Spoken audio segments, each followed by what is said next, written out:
तालियों के साथ आप सभी का बहुत बहुत स्वागत। वक्त है बहस बाजीगर का और आज यहाँ पर जनता में जबरदस्त जोश है, युवा हैं। तो सबसे पहले नीले गमछे वाले ये युवा हैं, आप अपने लिए ताली बजा लीजिए। मोशन हम बताएंगे, लेकिन एक तरफ नीले गमछे वाले हैं, दूसरी तरफ सफेद गमछे वाले हैं। कितना उनमें जोश है, कितना एक्साइटमेंट है, कैसे अपनी अपनी टीम को वो सपोर्ट करते हैं, कौन अपने पक्ष में। और सफेद गमछे वाले मुझे हमेशा अच्छे लगते हैं, मतलब इनका कोई भाव ही नहीं है दुनिया में, ये एकदम मोक्ष पा चुके हैं जीते जी। शांति प्रिय लोग हैं और बस इनको शांति चाहिए हर चीज में। और ये लाल गमछे वाले लोग हैं, आप भी तालियों के साथ बहुत स्वागत है। तो ये जोश इसलिए दिख रहा है क्योंकि टॉपिक इनको पहले बता दिया गया है, लेकिन अपने दर्शकों को बताते हैं। देश में प्रधानमंत्री नरेंद्र मोदी का बचत मंत्र लागू हो चुका है। एक एक कर बीजेपी की जो राज्य सरकारें हैं उन उपायों की ओर बढ़ रही हैं, जिसमें कमोवेश कोविड काल जैसा ही संयम और बढ़ता जा रहा है। जैसे वर्क फ्रॉम होम, दिल्ली में सरकारी कर्मचारियों को कह दिया गया है कि 2 दिन वर्क फ्रॉम होम, 1 दिन मेट्रो डे, जिसमें उनको मेट्रो से सवारी करनी है, यानी कार को त्यागना है। लेकिन विपक्ष इसको कह रहा है कि ये सरकार की नाकामी के सबूत है।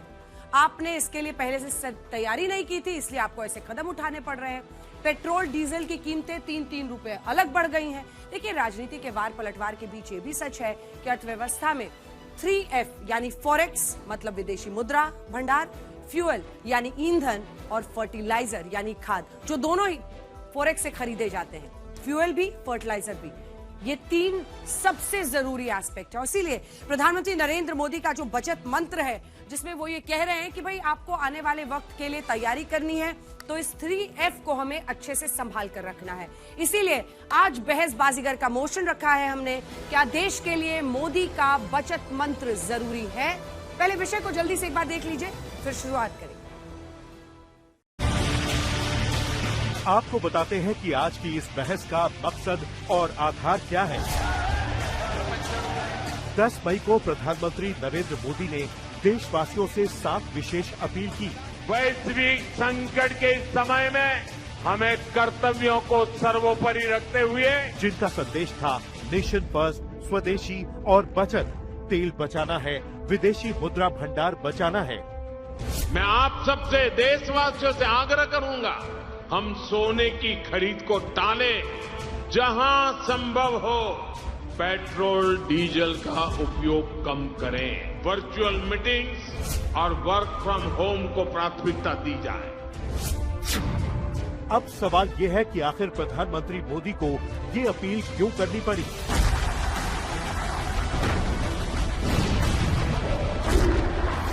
तो इसके पीछे है युद्ध की वजह से ग्लोबल सप्लाई चेन का बिगड़ जाना।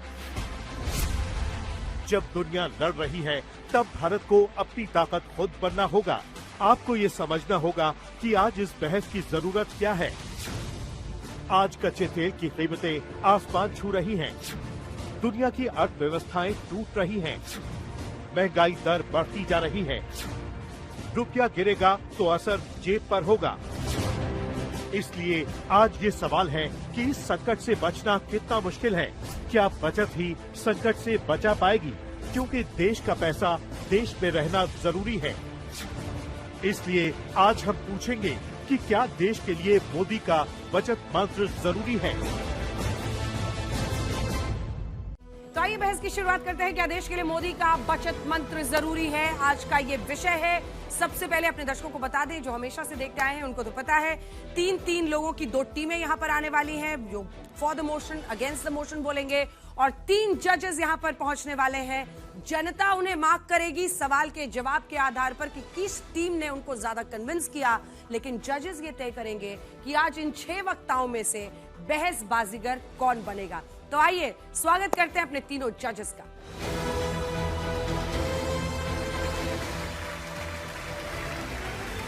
तो आइए तालियों के साथ स्वागत करते हैं कमलेश किशोर जी, 3 ताल के ताऊ हमारे जज बनकर आ जा रहे हैं। बहुत बहुत स्वागत है आपका।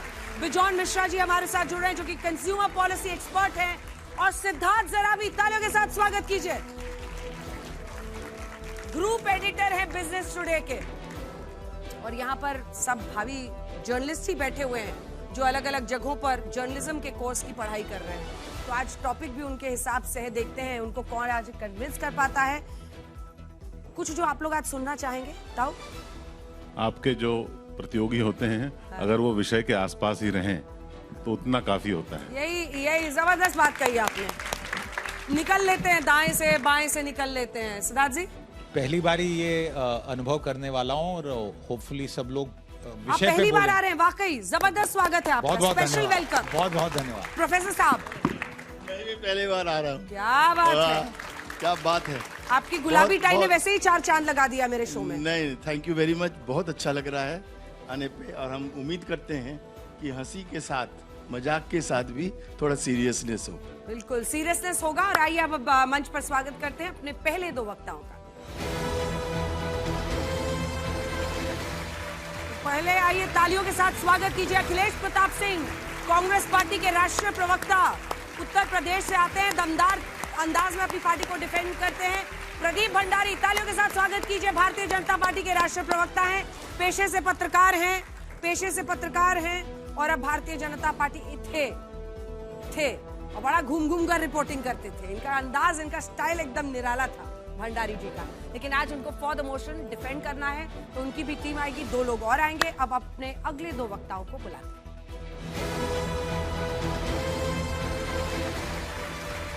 तालियों के साथ स्वागत कीजिए आनंद दुबे जी, उद्धव ठाकरे जी की पार्टी के प्रवक्ता हैं, मुंबईया हैं और कविता और शेरो शायरी खूब करते हैं।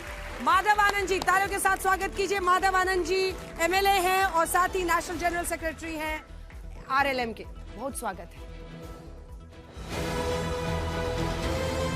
तालियों के साथ स्वागत कीजिए जिनको चुप करना बहुत मुश्किल काम है, जो बोलते हैं तो रुकते नहीं हैं। नाम है अनुराग भदौरिया और सत्य प्रकाश मिश्रा जी। तालियों के साथ बहुत बहुत स्वागत है आपका। अपनी अपनी टीम के साथ बैठ जाइए। और अब वो वक्त आ गया है जब बहसबाजीगर में पहले 2 वक्ताओं को हम बुलाएंगे। सभी को 1.5 मिनट का टाइम मिलेगा। आप जाहिर तौर पर, क्योंकि आप इनका समर्थन कर रहे हैं, तो आप उनके लिए ताली बजाएंगे और अगर आपको भी उनकी बात अच्छी लगती है आप लोग बजा सकते हैं। तो चलिए चर्चा की शुरुआत करते हैं। सबसे पहले अपने दर्शकों को भी बता दें, 1.5 मिनट का समय सभी को मिलेगा और उसके बाद 1-1 मिनट का रिबटल राउंड भी होगा। जजेस तय करेंगे कि आज सबसे अच्छा वक्ता कौन रहा, इन 6 में से कौन बनेगा बहसबाजीगर, और जनता तय करेगी कि इन्होंने किसको कितना ज्यादा कन्विंस किया, क्योंकि हम आपसे कराएंगे वोटिंग। न सिर्फ यहाँ पर मौजूद जनता वोट करेगी, बल्कि हमारे तमाम दर्शक जो घर पर बैठे हैं, आप भी स्क्रीन पर जो QR कोड देख रहे हैं उसे स्कैन करके अपना वोट डाल सकते हैं। क्या देश के लिए मोदी का बचत मंत्र जरूरी है? इस विषय पर बोलने के लिए पहले दोनों ही तरफ से प्रदीप भंडारी और अखिलेश प्रताप सिंह का तालियों के साथ बहुत बहुत स्वागत। आइए अखिलेश बाबू, आइए अखिलेश जी। चलिए प्रदीप भंडारी जी, क्या देश के लिए मोदी का बचत मंत्र जरूरी है? इस विषय पर बोलने का आपका 1.5 मिनट का समय शुरू होता है अब। मैं 10 सेकंड पहले एक बात स्पष्ट करना चाहता हूं। तेल राहुल गांधी के घर से नहीं आता है, तेल 10 जनपद के घर से नहीं आता है, ना अखिलेश जी के घर से आता है।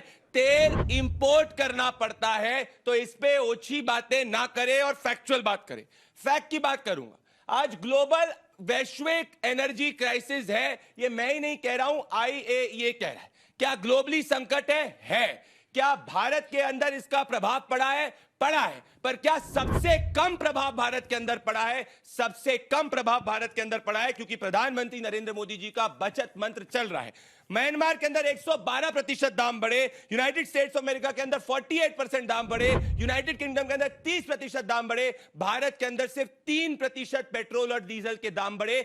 4 साल में पहली बार बढ़े। करंट अकाउंट डेफिसिट इस वक्त हमारा 2% से कम है। विदेशी मुद्रा भंडार हमारा $690 बिलियन का है। पर बचत इसलिए जरूरी है क्योंकि हम में से किसी को नहीं पता ये क्राइसिस आगे तक कब तक जा सकता है। हम कांग्रेस पार्टी नहीं है कि 1 लाख करोड़ के ऑयल बॉन्ड्स खरीद ले, डेट ले और आप सबकी जनरेशन पे छोड़ दे। नहीं, हमारी एक फिस्कल रिस्पांसिबिलिटी है। इसीलिए इनके समय में देश डबल डिजिट डेफिसिट पे था।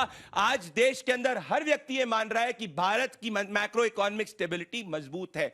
पर क्या ये मेजर्स जरूरी हैं? बिल्कुल, क्योंकि जब सब लोग वो मेजर्स लेंगे तभी जाके बात बनेगी। 13 करोड़ से ज्यादा बाइसिकल्स और स्कूटर्स हैं। अगर 10 लीटर तेल भी हम बचाते हैं तो 160 करोड़ से ज्यादा की बचत होती है। बहुत अच्छा। ओपनिंग बैट्समैन ने धुआंधार बल्लेबाजी कर दी है इधर से। अब ओपनिंग बैट्समैन इधर से मोर्चा संभालने वाले हैं। पैड हेलमेट पहनकर तैयार है अखिलेश प्रताप सिंह यूपी वाले, और आपका 1.5 मिनट का समय शुरू होता है अब। मोदी जी का नारा है, सरकार हमारी है और समस्याएं तुम्हारी हैं। विदेश दौरे पे जा रहे हैं और बोल रहे हैं और लोग विदेश ना आए।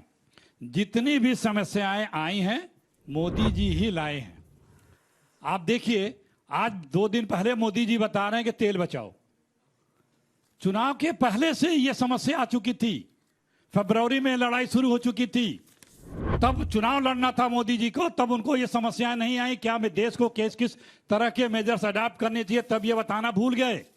राहुल गांधी ने सबसे पहले बताया था कि ये पश्चिम उत्तर हिंदुस्तान में, ये पश्चिम एशिया में ये समस्याएं आ रही हैं, आप उसके लिए अलर्ट हो जाइए, सतर्क हो जाइए, आइए हम सब मिल करके बात करें, इसके लड़ने की तैयारी कर लें। लेकिन मोदी जी ने चुनावी मोड में थे।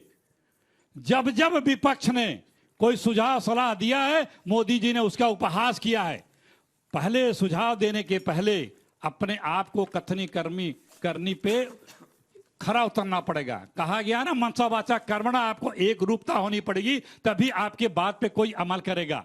आप हमेशा देश को, जब भी देश पे कोई संकट आता है, आप उस संकट का मुकाबला करने के बजाय पलायन कर जाते हैं और देश के ऊपर छोड़ देते हैं कि भैया तुम लोग संकट से निपट लो, हमारे पास का नहीं है, हम तो चले अब विदेश, यहां पे देख लो। ये प्रधानमंत्री का जो एटीट्यूड है वो एकदम भारत विरोधी, जो समय समाप्त हुआ। गजब अखिलेश बाबू, एकदम गजब किया। आज दोनों ओपनिंग बैट्समैन ने अच्छी बल्लेबाजी। ना गुस्से में काहे देख रहे हैं ताऊ? टॉपिक पे रहे कि नहीं रहे दोनों? हाँ, टॉपिक पे रहे हैं। हाँ। अब प्रदीप भंडारी जी और उनकी टीम के ऊपर जिम्मेदारी है कि वो जो एक सवाल जो अखिलेश जी ने, वो विदेश दौरे वाले तो इनका रेटरिक है, वो होना भी चाहिए, विपक्ष में है। वो घूमने तो गए नहीं है, काम से कहीं गए होंगे। पर इतनी देर, फरवरी के आखिरी दिन में युद्ध शुरू हो गया, 1 हफ्ते के बाद पता था कि ये लंबा खिंचेगा। ये जो सवाल इनका है कि इतनी देर क्यों कर दी हुजूर, ये बताने में कि हम संकट से गिरे हैं। आग जब लगी थी तभी चेताना था। अब बहुत कुछ जलने के बाद, चूंकि एक तरफ बहुत चल रहा है, उसको निपटाना था, तो उसका जवाब मैं एक्सपेक्ट करता हूं भंडारी जी से, क्योंकि ये सवाल बड़ा है। सिद्धार्थ जी जल्दी से। देखिए, ये दोनों पार्टियों ने अपना अपना तर्क रखा है, पॉलिटिकल तर्क रखा है। बीजेपी कांग्रेस के तरफ नहीं बोल सकती और वाइस वर्सा, परंतु सच्चाई ये भी है कि 4 साल तेल के दाम नहीं बढ़ाए गए, एक बारी घटाए गए। क्या इसकी टाइमिंग पे, वो सवाल बहुत बड़ा है। पर जब 4 साल अगर किसी चीज को नहीं चेंज किया गया और 48 महीने के बाद 2 महीने और जोड़ लीजिए अगर चेंज किया गया है, तो शायद ये रणनीति होगी, अगर ये अर्थनीति ना भी मानी जाए। हाँ, चुनावी रणनीति। प्रोफेसर साहब, कहा जाता है better to be late than never. You see, यदि कोई डिसीजन लिया गया, वो सोच समझ के लिया गया कि ये करेक्ट टाइम है, इसे लेना चाहिए। ठीक है, और ये देश का पक्ष में है। ठीक है, इसी पर आपसे जवाब, छोटा सा जवाब दे दीजिए, फिर इनसे ले लेंगे। देखिए, ये जो समस्या मैंने शुरू में कहा कि मोदी जी के लाई है, आपने अमेरिका के दबाव में, हमारे प्रधानमंत्री अगर कंप्रोमाइज प्रधानमंत्री नहीं होते, अमेरिका के दबाव में अगर रूस और ईरान से संबंध खत्म नहीं करते, तो आज हम उनके मित्र बने रहते और आज हमें तेल की समस्या नहीं होती। वो अपने मित्र देशों को तेल दे रहा है, लेकिन अमेरिका के कहने पे आपने अपने मित्र देशों से तेल खरीदना बंद कर दिया। दूसरी बात, जब क्रूड ऑयल के दाम है दुनिया में सबसे कम रेट पे आए थे, $40-50 पर बैरल तक आए थे, आपने वो लाभ इस देश के लोगों को नहीं दिया।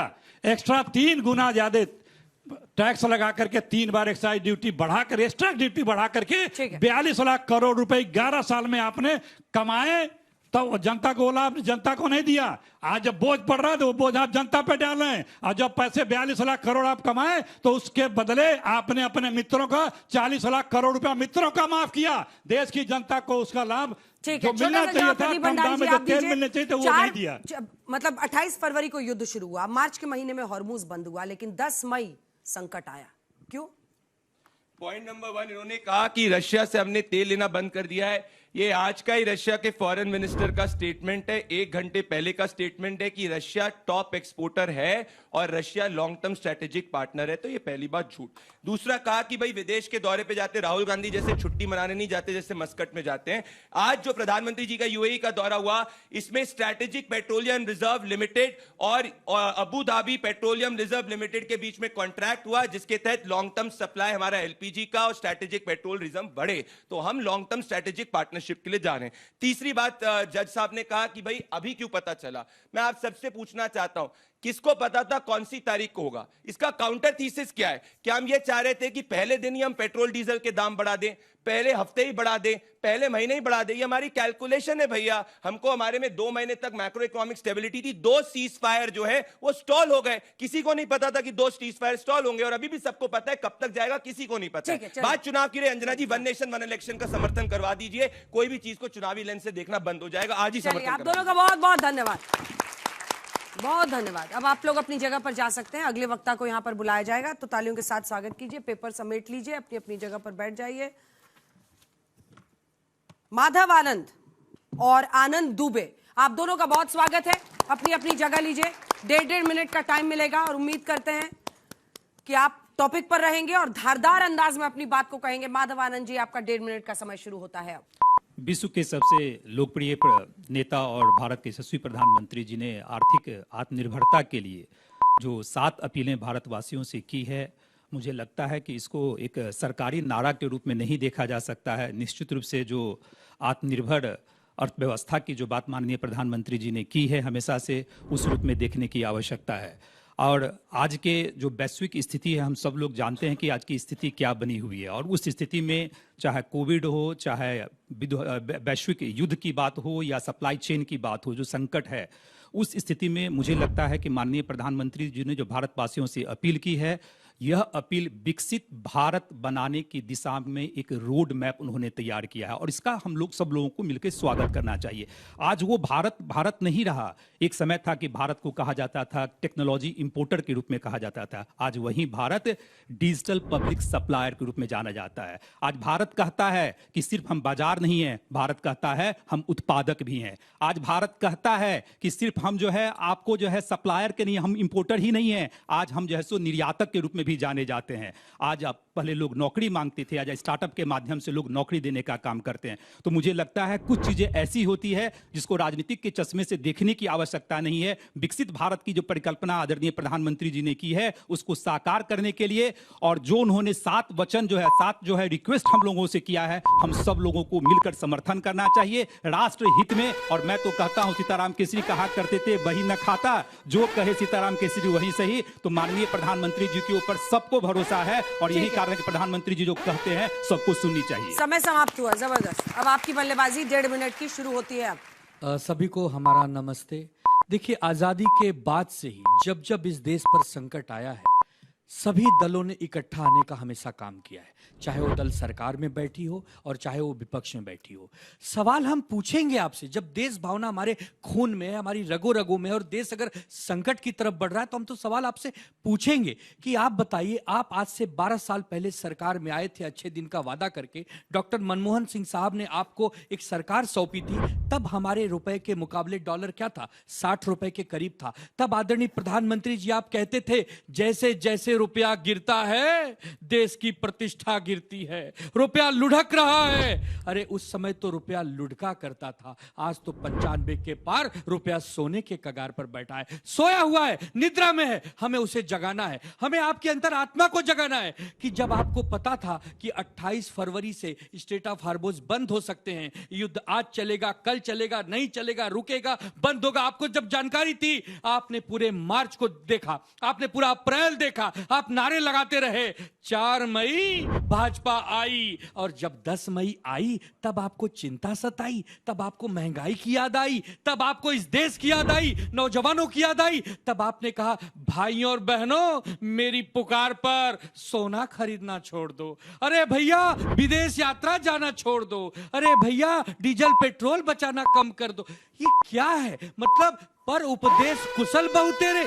आप खुद पहले उदाहरण दीजिए। समय समाप्त हुआ, जबरदस्त, बहुत अच्छा। मिडिल ऑर्डर ने भी कुछ जल्दी से छोटे सवाल अगर पूछने हो, पूछिए प्रोफेसर साहब। नहीं, हम केवल यही जानना चाह रहे हैं कि जो पैसा इकट्ठा होता है, यदि आप क्रूड का प्राइस ज्यादा है और आप उसको पास ऑन नहीं कर रहे हो, तो उसका फायदा किसके पास जाता है? कंट्री में जाता है, आम जनता पे जाता है, क्योंकि हर बजट को फुलफिल करने के लिए हमको रकम वसूलना पड़ता है। तो अभी जब संकट आ जाए और जब हम जानते हैं कि अब हमको सबको जोड़कर इस काम को करना होगा, तो नेचुरली नेचुरली हमको कुछ बोझ तो देना ही होगा आम जनता पे।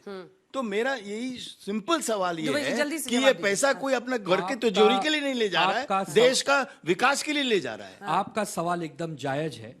आदरणीय प्रधानमंत्री जी ने जब ये संकट की बात सबके सामने आई, क्या सामने से बड़ा हृदय दिखाकर विपक्ष के साथ बैठक करनी चाहिए? क्या सर्वदलीय बैठक में कोई बात करनी चाहिए? क्या विश्वास में लेना चाहे नेता प्रतिपक्ष को कि आइए हम सब इसका एक निवारण निकाले? एक तरफा आप एक तो रात दिन हमें गालियां दें, रात दिन हमें कोसें, और हम जब सहयोग करने जाएं तो हमें एक देशद्रोही जैसा उपमा देने की जो सरकार की निकम्मी कोशिश है, हम उसके विरोध में। ऐसा नहीं है दुबे जी, ऐसा नहीं है। हर अच्छा, सर्वदलीय बैठक में बुला लेते तो ठीक था। बिल्कुल, हम बात करते, हम बात करते, हम कुछ आपको सलाह देते। नहीं, हम आपको यही बता रहे हैं। आपको कौन रोक रहा है? क्योंकि हम अभी पब्लिक में देख रहे हैं ऑपोजिशन का खाली एक ही काम है, अपोज करना।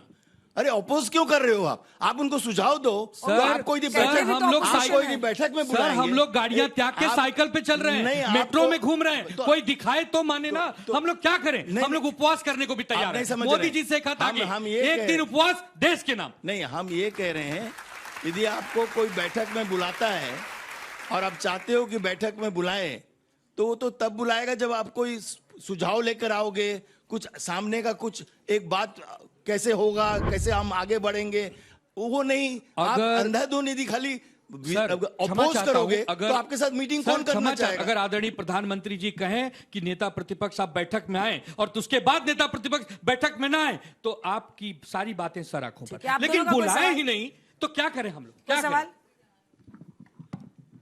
माधव आनंद जी ने बोला कि ये जो है विकसित भारत के सपने के लिए 7 संकल्प हैं। ये तो तब तो बहुत पहले आ जाना चाहिए था जब सपना देखा गया था। आदरणीय प्रधानमंत्री जी हमेशा से लॉन्ग टर्म स्ट्रैटेजी पे काम करते हैं, और कोई भी जो राष्ट्र के सर्वोच्च नेता होते हैं वो लॉन्ग टर्म स्ट्रैटेजी पे ही काम करने की आवश्यकता होती है। आज जो वैश्विक स्थिति है वो सबको पता है, जितने भी युवा साथी हैं सबको पता है कि वैश्विक, और इस वैश्विक स्थिति में भी जो विपरीत परिस्थिति में बोल सकता हूं, आज भी भारत सबसे तेजी से बढ़ता हुआ इकोनॉमी है। तो लॉन्ग टर्म स्ट्रैटेजी भारत सरकार ने अपनाया है। माननीय प्रधानमंत्री जी को हम सब लोगों को धन्यवाद देना चाहिए कि आज राष्ट्र प्रधानमंत्री जी के नेतृत्व में सुरक्षित हाथों में है। अंजना जी, आपके परमिशन अनुमति से यहाँ हाथ खड़ा कर सकते हैं किनके पास इलेक्ट्रिक स्कूटर या किसी भी प्रकार का इलेक्ट्रिक वाहन है? इलेक्ट्रिक है। और कितनों के पास पेट्रोल डीजल के वाहन है? तो ये सच्चाई है, ये परिस्थिति है, और ये लॉन्ग टर्म इस देश को एक सच्चाई समझनी पड़ेगी। अगर हमारी इकोनॉमी का और विकास होगा, जितनी आज हमारा जीडीपी अगर ये डबल होगा, तो तेल, पेट्रोल, डीजल, गैस की खपत भी बढ़ने वाली है। आप ये नहीं कह सकते हैं कि एक देशवासी लाभ ले और दूसरा ना ले। इसलिए लॉन्ग टर्म में रिन्यूएबल एनर्जी की तरफ जाने की आवश्यकता है, क्योंकि वस्तु स्थिति जो आज हमने इस ऑडिटोरियम में देखी यही है। चलिए, तालियों के साथ आप दोनों का बहुत बहुत धन्यवाद। और अब आइए, इनको बुलाने की क्या जरूरत है, बिना इनको चुप कराना मेरी जिंदगी का सबसे बड़ा चैलेंज बन चुका है। सत्यप्रकाश मिश्रा जी, इस विषय पर बोलने का आपका 1.5 मिनट का समय शुरू होता है अब। क्या मोदी, एक टॉपिक बता दूं ताकि भूल ना जाए ये लोग, क्या मोदी का बचत मंत्र देश के लिए जरूरी है? कांग्रेस ने समस्याओं की जितनी लगाई थी क्यारी, उन सबको दूर करने की हमारी ही है जिम्मेदारी। ये मेरा जवाब कांग्रेस को है। बचत मंत्र, जब दुनिया में वैश्विक संकट आया, उसके बाद 40 देशों से आयात करने के लिए और समझौते हुए, 50% एलपीजी बढ़ा। उम्मीद थी कि शांति वार्ता चलेगी, लेकिन ट्रंप साहब ने कहा लाइफ सपोर्ट सिस्टम पे है। भारत ने सतर्कता दिखाई। एक देश का प्रधानमंत्री जिम्मेदार है अपने नागरिकों के प्रति। वो देश को आगाह कर थोड़ा सा रिक्वेस्ट किया है कि थोड़ा थोड़ा बचत कर लेते हैं, थोड़ा सोना कम खरीदते हैं, वर्क फ्रॉम होम चले जाते हैं, थोड़ा जैविक खाद पर लौटते हैं। इस बचत में विपक्ष के पेट में इतना मरोड़ उठ गया कि सब उनको बुला के बात करते बचत के लिए कि चलो मिलके बचत करते हैं। अरे कहाँ है, कूद पड़ो राष्ट्र के निर्माण में, बचत के अभियान में। नहीं, गाल बजाएंगे, बचत नहीं करेंगे। राहुल गांधी की विदेश यात्रा निकल पड़ी। 11 करोड़ आमदनी, 56 करोड़ का विदेश यात्रा, 22 उन पे जाना नहीं चाहते। लेकिन बचत इस राष्ट्र की एक नॉर्मल सी गति है, हर व्यक्ति करता है। राष्ट्र एक साथ करे, राष्ट्र समृद्ध होगा। अब यदि हॉर्मुज स्ट्रेट से आने लगे जहाज, तो हम जितना बचत कर पाएंगे तो हमारा जो डॉलर है वो बचेगा। सोना कम खरीदेंगे, पिछले साल 71 अरब डॉलर का सोना खरीद लिया, अब कम खरीदेंगे तो चलेगा। सिक्किम 100% जैविक खाद का राज्य बन सकता है, तो बिहार यूपी क्यों नहीं बन सकता है? तालियों के इसलिए साथ बहुत जैविक अच्छा, उद्योग पर गजब, नजर है। दमदार।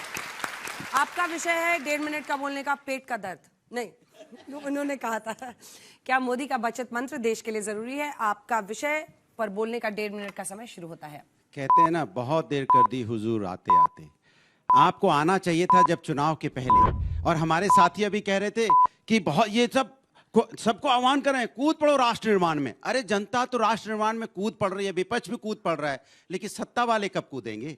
वो चुनाव लड़ेंगे खाली क्या? जब तक चुनाव लड़ेंगे तब तक उन्हें याद आएगी नहीं कि देश के अंदर क्या होने वाला है। भाई आप चुनाव लड़ रहे थे, आप 5 राज्यों में चुनाव हो रहा था, तब तो हेलीकॉप्टर आपके उड़ रहे थे, तब को आपके जहाज उड़ रहे थे, रैलियां हो रही थी, तो वर्चुअल कर लेते, देश के नाम पे वर्चुअल रैलियां कर लेते, तब तो लगता कि आप राष्ट्र निर्माण की बात कर रहे हो। आप राष्ट्र निर्माण की बात नहीं कर रहे थे, आप बीजेपी निर्माण की बात कर रहे थे, बीजेपी सरकार लाने की बात कर रहे थे। जब बीजेपी की सरकार आ गई, सबने अपनी अपनी मुख्यमंत्री नोट ले ली, तब आपको राष्ट्र की याद आई, जनता की याद आई। अरे जनता तो हमेशा आपके साथ है, हमेशा जब जब आपने जनता के आह्वान किया, जब जब प्रधानमंत्री जी ने बोला है राष्ट्र पे संकट आया है, विपक्ष आपके साथ कंधे से कंधा मिला के खड़ा है। आज भी विपक्ष, जब राष्ट्र पे संकट है तब भी विपक्ष खड़ा है, लेकिन विपक्ष होने के नाते हमें आपको आगाह करना पड़ता है, हमें आपको बताना पड़ता है आप कहां गलत हो। यही तो हमारी जिम्मेदारी है। और जब विपक्ष आपको आईना दिखाता है तो आप विपक्ष को आईना दिखाने लगते हो। विपक्ष हर बात में विरोध करता है, विपक्ष विरोध नहीं कर रहा है, विपक्ष आपको याद दिलाता है ये जो आपने आज मंत्र दिए, मंत्र आपको पहले लेने चाहिए थे, चुनाव के पहले जनता को बताना चाहिए था कि आर्थिक संकट आने वाला है। ये तेल जो हम बाहर से लगाते हैं, अभी बीजेपी के प्रवक्ता बोल रहे थे, इनको पता नहीं तेल बाहर से आता है, सोना बाहर से आता है। क्या हिंदुस्तान को पहली बार पता चला कि बीजेपी के आने के बाद तेल और सोना बाहर से आता है? ये तो पहले से ही बाहर से आ रहा था। तो ये जिम्मेदारी आपकी थी कि इसके ऊपर आपको अपनी तैयारी करनी चाहिए, जो आपने तैयारी नहीं की। इसलिए कहते हैं कि भारतीय जनता पार्टी सिर्फ विपक्ष को दोष देती है और अपनी से पल्ला झाड़ती है। जबरदस्त, गजब, बहुत अच्छा। दोनों ही तरफ से क्लोजिंग टचेस जो हैं जबरदस्त दिए गए हैं जजेस के सवाल। जो मोशन है वो ये है कि क्या ये बचत मंत्र जरूरी है, इसके बारे में भी 1-2 लाइन बोल दीजिए।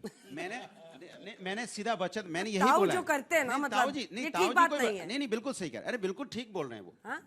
क्योंकि मैंने जो उन्होंने सवाल पूछा है, उसी का जवाब दे रहा था कि बचत मंत्र आपको तब याद आता है जब आपकी सरकार बन जाती है। फिर पूछ रहे हैं वो कुछ। वही तो बोल रहा हूँ, बचत मंत्र जो आपने दिया है, बचत मंत्र जरूरी है। बचत मंत्र जरूरी बिल्कुल है, लेकिन ये तो आपने अपने ऊपर लागू करना चाहिए था ना। मैंने पहले बोला बहुत देर कर दी हुजूर आते आते। ये बचत मंत्र जो आपको देना था, बचत मंत्र ये तो पहले ही देना था ना, जब चुनाव के पहले। वो क्यों नहीं दिया आपने? सवाल ये है कि हाँ कहने लगे कि हाँ जरूरी है। मैंने कहा बचत मंत्र पहले देना चाहिए था, चुनाव के पहले। चुनाव के पहले, वो चुनाव के बाद में बचत मंत्र रहना दिक्कत ही है जी। नहीं, मेरा केवल यही कहना है कि कोई भी पॉलिटिकल डिसीजन भी देश के लिए जरूरी है। पॉलिटिकल डिसीजन, जब चुनाव तो होना ही है, हमारे डेमोक्रेटिक कंट्री है। आप चुनाव से कैसे बच सकते हो? चुनाव तो होना ही है। लेकिन आप ये नहीं कह सकते कि बिकॉज चुनाव था करके वो नहीं अनाउंसमेंट हुआ, तो क्योंकि यदि सरकार ये सोचे कि हमारे पास अभी क्षमता है लेके आगे जाने के लिए, तो हम उसको क्यों नहीं यूज करें? हम क्यों लोगों के ऊपर उसको अभी भी नहीं बोल रहे हो किसी को कि आप बचत करो। वो एक सलाह दिए हैं कि आपको करना चाहिए, क्योंकि देश का भी जरूरी है। आप इसको आप आके जोड़िए अपने को और सबको मदद कीजिए। ये नहीं कह रहे हैं कि आप ये मत कीजिए, वो मत कीजिए। एक लाइन का जवाब दे दूं सर। वही तो मैं कह रहा हूं जो आप कहना चाह रहे हैं कि जब आपको बचत मंत्र देना था तो चुनाव में वर्चुअल रैली हो सकती थी। ऐसा नहीं कि चुनाव वर्चुअल रैली नहीं हो सकती। क्या वर्चुअल रैली होती नहीं है क्या? जब नहीं पहुंच पाते तो होती है ना। चुनाव में पॉलिटिकल मैनिफेस्टो बनता है। अरे तो जब पॉलिटिकल मैनिफेस्टो बनता है उस समय हो सकता है कि वो जरूरी नहीं है। रैली की बात कर रहा हूँ, मैनिफेस्टो की बात ही नहीं कर रहा हूँ सर। पर अनुराग जी जरा ये बता दीजिए कि बाकी पार्टियां रैली कर रही थी नहीं कर रही थी? तो सभी को करना चाहिए था। तो मंत्र पहले देना था। यही सही आ गया। अब आप सही आ गए। दोनों वक्ताओं करेक्ट है सर। देखिए आगे दोनों वक्ताओं पे आगे ना कि बाकी पार्टियों को करना चाहिए था। तो ये बचत मंत्र तभी दे देना चाहिए था कि सभी पार्टियों को बोल देना चाहिए था कि वर्चुअल रैली करो, तब सभी मान जाते वर्चुअल रैली होती। अनुराग जी और अपने दूसरे साथी से ये प्रश्न है, आप दोनों किसी भी प्रकार की बचत कर रहे हैं क्या? बिल्कुल। अब मैं बता रहा हूँ। नहीं एक एक करके बताइए। मैं अपना बता दूं। मैं अपना बता दूं। मेरा तो देखो, मैं आपको एक चीज बताऊं। लंबी सी गाड़ी से आए हैं, नहीं आया हूं। साइकिल इनका चुनाव चिन्ह है। मैं बता रहा हूँ। मैं एकमात्र ऐसा हूं जो सुबह 5:30 बजे साइकिल से निकलता हूं, आज नहीं रोज की, मैं वर्षों से। उसके बाद और मैं Mercedes एक मिनट पूरी बात होने दी, मैं आपके पीछे टोकूंगा वो तो बुरा workout होता है लगेगा। आपका। वर्कआउट नहीं होता है। नहीं, झूठ मत बोलिए। नहीं, आप अरे अपने रिपोर्टर बता Mercedes देंगे, से। आपके रिपोर्टर बता देंगे, आपके रिपोर्टर वहां इनका है और गाड़ी आपके तेल रिपोर्टर बहुत मुझे खाता है, मिलते भी Mercedes है है। और वो कहते हैं कि आप पूरा प्रचार इनका या गाड़ी मैं तेल- पब्लिक अच्छा, से मिलना आपका गाड़ी तेल साइकिल के कितना माध्यम खाता से है? करता हूं लगातार, ये मैं 20 साल से कर रहा हूं और 20 साल कर रहा हूं और पूरी पब्लिक से मिलकर पसीने पसीने में लौटता हूं 2 बजे घर। और आप मुझे बताएंगे, आप मैं अपनी टीम से कहती हूँ, हाँ, इनकी टीम को साइकिल बोलिए। बाहर खड़ी है, साइकिल लेके आइए स्टूडियो में, यहाँ पे हम लोग साइकिल हाँ, दिखाएंगे, मंगाइए। सबको अरे इंस्पिरेशन वो तो मिलेगा। आपकी गाड़ी समाजवादी भेजी है, पार्टी वो का तो- कोई वो तो व्यक्ति आज तक साइकिल वालों पर ने नहीं भेजी है, तो घूमता, बैठ के आए हैं। साइकिल चुनाव चिन्ह जरूर है। अब आपने पूछा, आपने कोई बचत की, बहुत पर्सनल मसला हो जाएगा। मेरा 6 जून को मैरिज डे है, अर्धांगिनी के लिए सोना नहीं खरीदना है, बचत है। हम तो चलिए खरीदते ठीक है। ये तो भाई ये क्या है, वो तो कोई भी नहीं खरीदता, हम तो वैसे नहीं खरीदते। नहीं नहीं, भाई, सोना आपका जिद हाथ का होता ताकत है, होगी, आप सोना, खरीदते होंगे। लेकिन एक है, स्पष्ट है कि नहीं, अभी मोदी सरकार ने कहा है अच्छा, कि बचत कितने करनी लोग है। यहाँ पर मानते हैं तो कि सोना अगर नहीं खरीदना है। अगर एक और प्रधानमंत्री बता दें, अभी हम लोग दूसरे स्टूडियो से कार पुल करके यहाँ तक पहुंचे हैं, 4 लोग थे। वेरी गुड, ठीक है, वेरी गुड, वेरी गुड। पर दूसरी कितने बात- लोग ये मानते हैं, अरे सुनिए ना, एक कितने सवाल लोग पूछ लो मानते हैं ना, कि कितने सोना लोग हैं जो जो सोना खरीदते हैं? पहले तो ये सवाल हो जाए, इस देश के अंदर में ज्यादातर लोग किसान हैं, गरीब हैं, कमजोर वर्ग है, वो कितना सोना खरीदता है पहले इसकी पता चल जाए। 71 अरब कमाल डॉलर की का बात है। पिछले साल अगर सोना आपकी आयात सारी हुआ माने है जो गरीब परेशान है, और आप जो हमारे डीजल पास पेट्रोल का 700 दाम डॉलर बढ़ाएंगे है, तो वो हमको सजा रुपए के भुगतेगा। depreciation किसान को अंजना बचाने अंजना से सोना आयात अंजना जी, और ऑडियंस से एक मिनट, ऑडियंस से पूछें, आप सोना खरीदेंगे अगर आपके पास ऑप्शन हो, या कोई शेयर बाजार में शेयर खरीदेंगे? हाथ खड़ा करें। बताइए। नहीं, हाथ खड़ा। गोल्ड कितने लोग? गोल्ड के लिए कितने लोग हाथ खड़ा कर रहे हैं? और शेयर? प्रधानमंत्री शेयर ज्यादातर है। ठीक है। अरे बच्चे हैं, ये क्या खरीदेंगे? लेकिन एक बताइए कि अगर ये जो प्रधानमंत्री ये कॉलेज पढ़ रहे हैं बेचारे, इनके फीस मैनेज हो जाए, प्राइवेट कॉलेजेस की फीस देखिए तो सब हैरान रह जाएंगे। मुझे ये बताइए कि जो प्रधानमंत्री ने कहा है कि हमें अपने फॉरेक्स को फ्यूल और फर्टिलाइजर के लिए बचाना है, सोना कम खरीदिए 1 साल, तो आप लोग कितने लोग मानते हैं कि ये सही फैसला है? हाथ उठाइए। और कितना लोग सोना खरीदने से बचेंगे 1 साल? वो खरीदते अच्छा, ही नहीं तय है, करके बचेंगे आएंगे। कहाँ पे? कोई खरीदता ही नहीं है, पहली बात तो ये इधर है। वाले लोग सारे हाथ उठा रहे हैं, उधर वालों ने मन अंजना बनाया हुआ है जी, कि वो नहीं? खरीदते ही नहीं चलिए, है। तालियों एक के सवाल साथ आप का दोनों जवाब देना- लास्ट- एक सवाल का जवाब देना चाहता हूं, सोना पर। सवाल है अब कि बच्चों ने देश का ताली बजा किसान दिया। इतना परेशान एक है, आखिरी इतना लाइन बोलने कमजोर है, दीजिएगा। वो कहाँ सोना खरीदता है? जो सोना खरीदते हैं चलिए, वो खरीदते होंगे। ठीक कह रहे हैं आप। हाँ, जो नहीं। अमीर लोग ही सोना खरीदते हैं, हाँ। तो भारत का रिजर्व उन चीजों में खर्च होता है, उसको बचाने के लिए उनसे ही कहा गया सोना मत खरीदो, बचेगा रिजर्व, दूसरे चीज पे खर्च करेंगे। चलिए, ठीक आगे है। नहीं, नहीं, जैविक खाद सवाल पर ये कोई बात नहीं कर रहा। सवाल ये है कि आपको नहीं, याद जैविक चुनाव खाद के पर बाद नहीं, आएगी, खाद पर आप नहीं सुविधा बात कर रहा। अनुसार मुझे खाद सोचेंगे पर क्या? एक लाइन कहने जब आप दीजिए। चुनाव लड़ेंगे तब ऑर्डर, सोचेंगे क्या? खाद पर ऑर्डर, एक लाइन जनता का ऑर्डर, जनता का दर्द ऑर्डर। आपको याद नहीं आता। जजेस कह रहे हैं ऑर्डर, ऑर्डर। सर, एक लाइन- अंजना जी, अरे, बुला रहे हैं, अरे आप ही दोनों आएंगे। आपकी तो बचत हो गई कि एनिवर्सरी में आपने गोल्ड नहीं दिया, पर आप विपक्ष में होते हुए किसान तो नहीं खरीद पाते, आप तो सक्षम हैं, आप सोना खरीद लीजिए। अरे भाई मैं खरीदता ही नहीं विरोध हूं, कहाँ में। खरीद लीजिए? आपने देखा है मेरे यहाँ सोना? मर्सिडीज। वो देखिए नहीं तो फिर क्या? तब तो आप मोदी जी की बात ही मान रहे हैं। कहाँ अंगूठी बंगूठी है? कमाल की बात करते हैं। हमारे अच्छा, बालों में भी अब तेल अब लगाए, हम तो ज्यादा सिंपल personal रहने हो गया, वाले तो लोग इनका हैं। जूता ये है तो ब्रूटे का, अब 3,60,000 का जूता है। कितने का वो तो देख लो, सोना नहीं ये पहना देखो मैंने। कितने का जूता देख लो ना। और ये झूठ समाजवादी नहीं, माहौल है। बनाना है। बोल देंगे सर्दी 10 करोड़ की है। ये शहर समाजवाद बता दो, आई 50 बबुआ, लाख का है। धीरे ऐसा बोलेंगे, धीरे कुछ ही आई। बोलते रहते हैं। हाथी से आई बबुआ, घोड़ा से आई।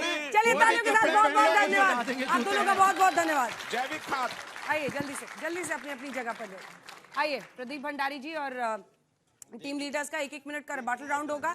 3 सवाल लेंगे, नीला, सफेद और लाल से। सफेद से शुरू करते हैं।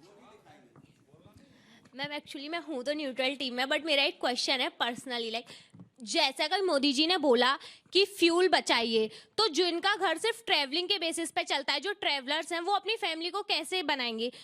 वो खाना पीना, उनका रोटी कपड़ा मकान सब ट्रैवलिंग के बेसिस पे चलता है, तो उनको फ्यूल देने के लिए मतलब मोदी जी चाहते हैं कि उनका घर बंद हो जाए, उनके बच्चे ना पढ़ें। प्रोफेशन को लेकर कि भाई उस पूरे प्रोफेशन से जुड़े लोगों का एक सवाल आप। मैम मेरा सवाल ये है कि क्या ऑपोजिशन को ये लगता है कि स्पेंडिंग जो मोदी कह रहे हैं उनको उस पर ज़्यादा डाउट है, या फिर जो उनका मैसेज है उस पर उन्हें प्रॉब्लम हो रही है? अच्छा, एक और सवाल लेते हैं। मैम मेरा ये क्वेश्चन है कि अपोजिशन झगड़ा करना भूल के क्यों नहीं प्रिवेंटिव मेजर्स में हेल्प करता है और साथ आके यूनिटी में इंडिया के लिए काम करता है? मतलब आप कह रहे हैं कि वो अपना प्रोफेशन छोड़ दें कुछ दिन के लिए, वो ऐसा कह रही हैं, मतलब उनका सवाल है। एक सवाल इधर से। आप आइए। मैम मेरा एक सुझाव है कि जैसे ये कह रहे हैं कि बीजेपी वाले गाड़ी से चलते हैं, सपा वाले साइकिल से और कांग्रेस वाले पैदल ही निकल लिए। वो गालता में मत रहे ना। तो मेरा यही सुझाव है कि अगर 4 सीटर गाड़ी हो तो आप इनको बिठा लीजिए। वाह वाह वाह वाह, इतनी मीठी बात की है इस बच्चे ने। आप आइए, आप आइए। इतनी नहीं, महिला को चांस दीजिए भाई। आप।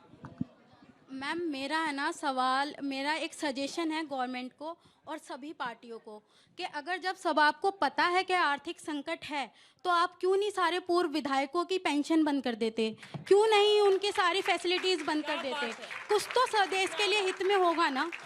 यही क्या बात है, क्या बात है, क्या बात है। और जो इतना इतना पैसा वीआईपी सिक्योरिटी पर भी खर्च होता है वो भी अगर हो। चलिए प्रदीप भंडारी जी, जो बच्चे का सवाल था, इधर से जो 2 सवाल आए हैं असल में बचाने के लिए, और काफिले में उसमें एक सवाल मैं भी जोड़ रही हूँ कि सिर्फ काफिले में गाड़ियां कम कर देने से थोड़ी ना बचत कम हो जाएगी। तो चलिए आपका रिबैटल राउंड का 60 सेकंड का समय शुरू होता है। अंजना जी, सुप्रीम कोर्ट के जजेस खुद वर्चुअल में बात कर रहे हैं, 1 हफ्ते में 2 बार खुद वो बात कर रहे हैं कि भाई पूलिंग होनी चाहिए। अभी तक विपक्ष के किसी भी व्यक्ति ने जिसने ये भी कहा कि भाई ये बचत जरूरी है, अभी तक कमिटमेंट नहीं दिया। कोई भी विपक्ष का नेता कमिटमेंट नहीं दे रहा है कि वो बचत करेगा। सुप्रीम कोर्ट के जज तक कमिटमेंट दे रहे हैं। इससे आप समझ सकते हैं ये राजनीति कर रहे हैं, राष्ट्रनीति नहीं। इनने तब से कहा कि 2 महीने में आपने क्या किया। 21 मार्च से 26 मार्च के बीच में हमारे कई टैंकर जो स्ट्रेट ऑफ हॉर्मुज के अंदर स्ट्रैंडेड थे वो वापस आए। 29 मार्च को सरकार ने ब्रीफिंग करी जिसमें 2 एलपीजी टैंकर्स 90,000 मेट्रिक टन के वापस आए। 15 मई 2026 को प्रधानमंत्री जी ने आह्वान किया। 13 से 14 मई के बीच में हमारा एलपीजी प्रोडक्शन 30,000 मेट्रिक टन से बढ़कर 50,000 मेट्रिक टन हो गया। हर दिन सरकार पिछले 2 महीने के अंदर स्टेप्स ले रही थी। ये चुनाव की राजनीति में अंधे थे, इसलिए इनको नहीं दिख रहा था। अब मैं बात, बिल्कुल काफिला कम करना चाहिए। हमारे लोग तो काफिला कम करने की तरफ बढ़ रहे हैं, वो फर्स्ट स्टेप है। इनने क्यों नहीं किया? और मैंने कल अंजना जी का शो देखा। अंजना जी के शो के हिसाब से 31 करोड़ जो है 2 व्हीलर्स है। अगर 15 से 20 लीटर अगर 1 महीने के अंदर खपत होती है, अगर 5 लीटर भी बंद हो जाएगा तो 155 करोड़ पेट्रोल और डीजल बन जाएगा। इससे किसी का आर्थिक नुकसान नहीं होने वाला। चलिए बहुत जबरदस्त आपने जवाब दिया है।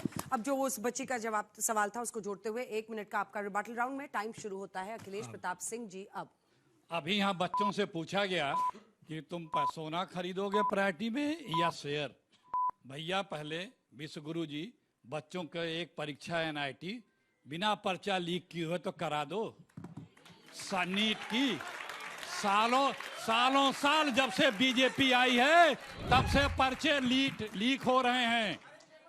सारे पर्चे क्यों लीक हो रहे हैं? कहेंगे हम विश्व गुरु हैं, एक पर्चा ठीक से कंप्लीट नहीं करा सकते, इम्तिहान कंप्लीट नहीं करा सकते। मोदी जी दूसरों से या देश से कह रहे हैं कि बचत करो। मोदी जी वादा करें कि अब आज के बाद 1 साल तक वो रैली नहीं करेंगे, 1 साल तक जिले के बाहर जाके रैली नहीं करेंगे।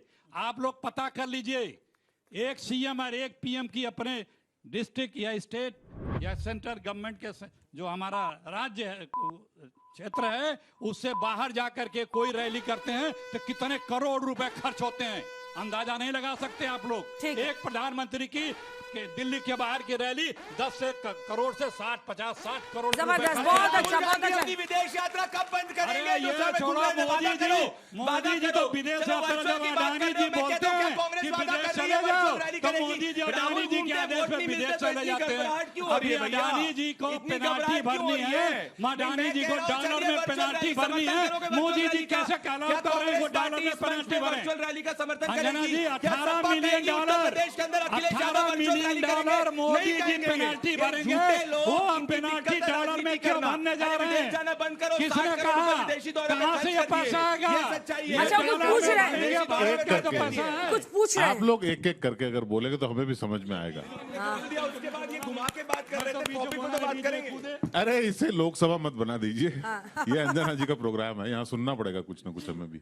चलिए कोई अब आप दोनों अपनी जगह जा सकते हैं। रिबैटल राउंड का जल्दी जल्दी दुबे जी और माधव आनंद जाइए। जबरदस्त भाई, ये दोनों टीम लीडर्स तो आज एकदम पानी में आग लगा रहे हैं। आइए 1 मिनट का रिबैटल राउंड में माधव आनंद जी आपका बोलने का समय शुरू होता है अब। मैं तो कहता हूं कि लोकतंत्र के लिए विपक्ष मजबूत हो, यह हम लोग की मंशा जरूर होती है, लेकिन लोकतंत्र में विपक्ष मजबूत हो उसकी जिम्मेदारी विपक्ष के पास भी रहती है। विपक्ष अगर सकारात्मक राजनीति नहीं करेंगे तो यही कारण है कि आज जो विपक्ष की स्थिति है, चाहे पूरे भारतवर्ष में हम लोग देखते हैं तो क्या स्थिति है हम सबको पता है।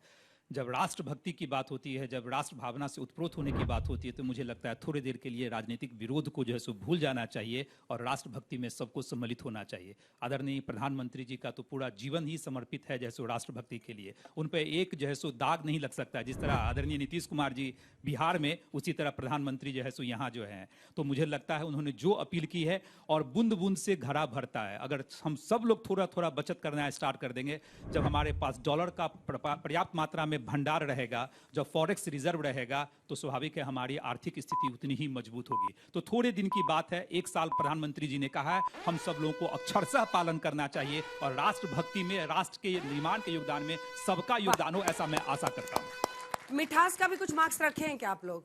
उसमें इनको काफी मिल जाएगा, एकदम चाशनी में डुबो कर जो आपने अपनी बातें कही है ना। हाँ, माधव आनंद जी विजेता होंगे अगर मिठास के लिए नंबर मिठास के लिए अगर नंबर होता। हाँ, पर यहाँ दलीलों के नंबर मिलते हैं। हाँ, पर यहाँ दलीलों के नंबर मिलते हैं। दुबे जी मुझे देख रहे हैं लेकिन सोच रहे हैं कि कौन सा शायरी इसमें फिट बैठेगी। चलिए बोलते हैं। 1 मिनट का समय आपका शुरू होता है अब। अंजना जी, जो भरा नहीं है भावों से, जिसमें बहती रसधार नहीं, वो हृदय नहीं, वो पत्थर है जिसमें स्वदेश से प्यार नहीं। हमें क्यों दुश्मन बना रहे हो भाई? हमें क्यों खलनायक बना रहे हो?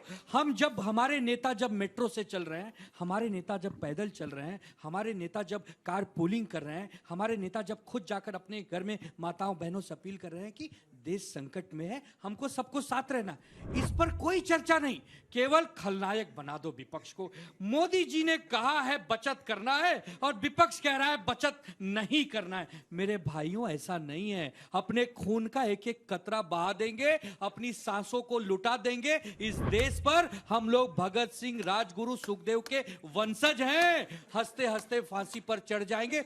दुख तब होता है ना, नहीं, सुनिए, हंसिए मत।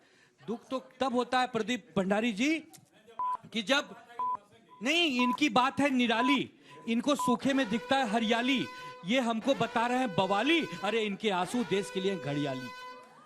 जबरदस्त। आप दोनों अपनी जगह पर। माइक। आज कार पुलिंग से आए हैं, सत्य प्रकाश जी गवाह हैं। आज माइक लेके उद्धव ठाकरे गए कारपूलिंग में, दिखाना जरा फोटो दिखाओ। आनंद दुबे की फोटो दिखाओ। नहीं है भैया, झूठे आदमी। आनंद भाई की कहीं नहीं है। मेट्रो में भीड़ में और खड़े होकर सफर। कारपूलिंग दिखाओ। कल और आज में कौन सी कारपूलिंग करी? परसों ने दिखाओ। उद्धव ठाकरे ने कोई कारपूलिंग नहीं की। अखिलेश यादव ने काफिला नहीं किया। जीवन में कभी झूठ नहीं बोला। दिखाओ। मेरी तस्वीर, पुरानी तस्वीर। एक मिनट, मेरे बच्चों, पुराना नहीं, मैं social media, Facebook, Insta, Twitter पे हूँ, चेक कर लो, मैं झूठ नहीं बोलता। दुबे जी बैठे दुबे। सरफरोशी की तमन्ना अब हमारे दिल में है और देखना जोर कितना बाजुए कातिल में। दुबे जी ताली पलटने वाले, सब इधर चलेगा उधर नहीं चलने वाला है। चलिए, रिबटल राउंड में आपका 1 मिनट का समय बोलने का विषय पर सत्यप्रकाश मिश्रा जी शुरू होता है अब। वो बोल गए, मैथिली शरण गुप्त की कविता कुछ छंद पहले भी पढ़ लेते। जो जीवित जोश जगा न सका, जो जीवन में कुछ सार नहीं, जो चल न सका संसार संग, उसका होता संसार नहीं। राष्ट्रीय बचत पर प्रधानमंत्री की जिम्मेदारी भरी अपील वैश्विक संकट को देखकर है। प्रधानमंत्री जी ने अगर संभावित चीजें देखी हैं और राष्ट्र से थोड़ी सी अपील कर दी, इतना दर्द उठेगा विपक्ष में, इसका अंदाजा नहीं था। मत करिए आप बचत, खरीदिए सोना, मोहल्ले में जब आग लगी हो घर फूंक तमाशा देखिए आप, खूब जाइए विदेश यात्रा पर, मत करिए जैविक खेती, मत करिए वर्क फ्रॉम होम। देश आपके साथ है नहीं, नकारे गए लोग हैं हर राज्य से। अभी चुनाव कर रहे थे, हार के लौटे हैं। सवाल इस बात का है कि राष्ट्र उसको याद करेगा जिसने संकट के घड़ी में राष्ट्र का साथ दिया। और यह देश ईरान के संकट में डोनेशन करने चला था। जब वैश्विक संकट आया है कि अपने देश के लिए बचत नहीं करेगा। प्रधानमंत्री का यह अपील राष्ट्र की जिम्मेदारी है, वो प्रधानमंत्री है, अभिभावक है, उनकी जिम्मेदारी बनती है। आप घड़ी, समय शुरू होता है अब। ये आज से नहीं, पहले से ही कहते हैं ना, पहले जेब से खर्च चलता था, अब खर्च से जेब चलती है। महंगाई ऐसी बढ़ी कि सांस लेना भी किस्तों जैसी लगती है। ये आज से नहीं हो रहा है, जब से 2014 से भारतीय जनता पार्टी की सरकार आई है। और ये बार बार कह रहे थे, इनका एक ही मकसद होता है, विपक्ष को कोसना, विपक्ष को टारगेट करना। अभी नीट का पर्चा जैसे मेरे साथी ने बोला लीक हुआ, अब बताइए जब वहां पे 21 जून की डेट आई है, क्या दोबारा से खर्चे नहीं बढ़ेंगे? क्या डीजल पेट्रोल खर्चा नहीं होगा? फिर वही सेंटर पड़ेंगे, फिर लोग जाएंगे, फिर टीचर आएंगे, फिर इन्विजिलेटर जाएंगे, फिर वही व्यवस्था होगी, क्या उसमें खर्चा नहीं आएगा?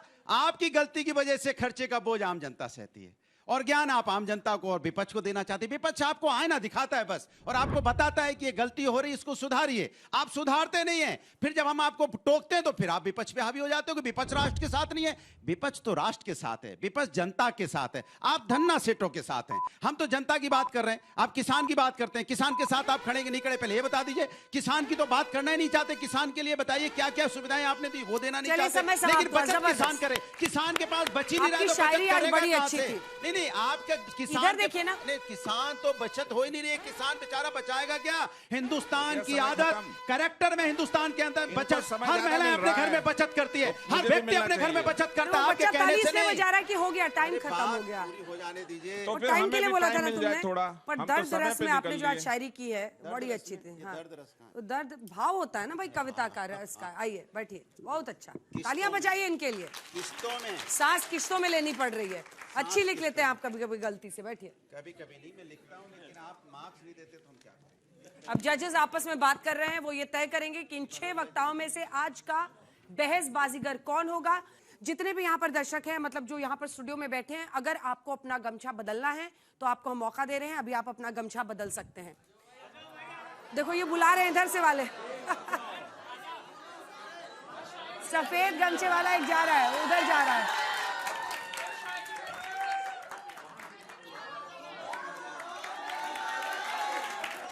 इधर ही बैठ जाओ, इधर ही बैठ जाओ। नीले गमछे वाला एक आया है, लाल गमछे वाले भी जा रहे हैं।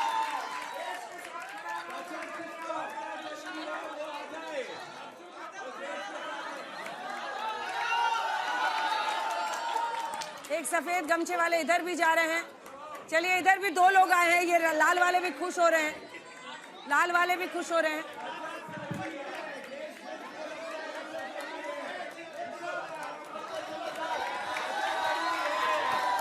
कितने लोगों ने लाल गमछा लिया, हाथ उठाइए।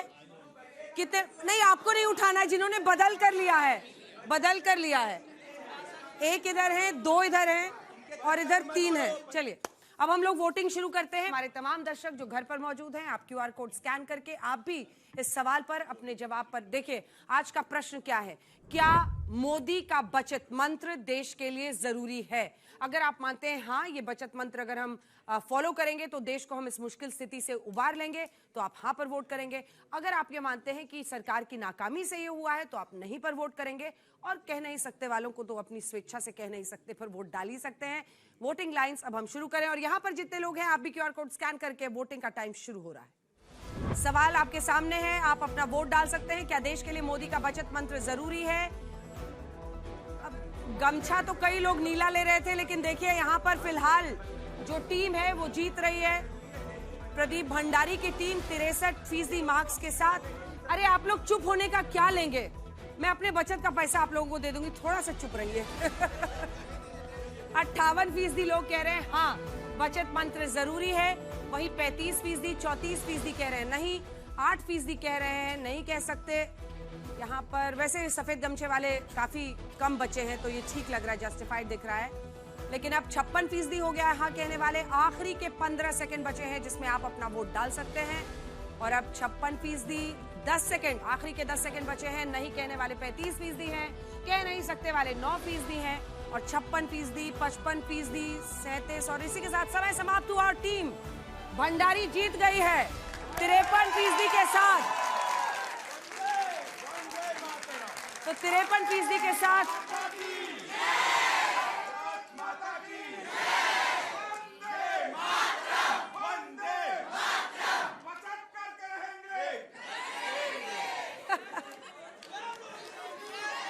चलिए, शो के भी अंत होते होते राष्ट्रवाद का पूरा तड़का यहाँ पर लग गया है। लेकिन सवाल यही है जो हमने आपसे पूछा था, और फिलहाल टीम भंडारी जीती है। यानी क्या देश के लिए मोदी का बचत मंत्र जरूरी है? यहाँ पर मौजूद ऑडियंस ये मानती है हाँ, ये बचत मंत्र जरूरी है। और अब बारी है हमारे तीनों जजेस की, जो ये बताएंगे कि आज इन 6, अरे इधर भी देखिए, 6 वक्ताओं में से आज का बहस बाजीगर कौन है?